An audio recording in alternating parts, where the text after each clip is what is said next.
তো রাসূলুল্লাহ সাল্লাল্লাহু আলাইহি সাল্লাম বলতেছেন, বনু কালাব গোত্র যত ছাগল পশু লালন পালন করে, এদের শরীরে যত পশম রয়েছে, এই পশমের চেয়ে বেশি বনি আদমকে আল্লাহ তাআলা এই পবিত্র রজনীতে ক্ষমা করে দেন। সুবহানাল্লাহ।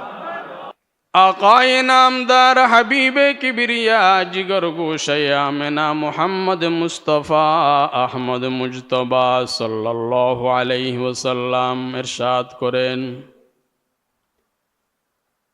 আল্লাহ তাআলা শাবানের মধ্য রজনীতে সমস্ত সৃষ্টি জগতের দিকে বিশেষভাবে মনোনিবেশ করেন।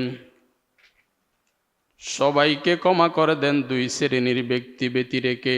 কই শ্রেণীর? মুশরিককে ক্ষমা করেন না, এবং যারা পরস্পর একজন আরেকজনের সাথে দুশমনি করে, বিদ্বেষ পোষণ করে, সেই সমস্ত মানুষদের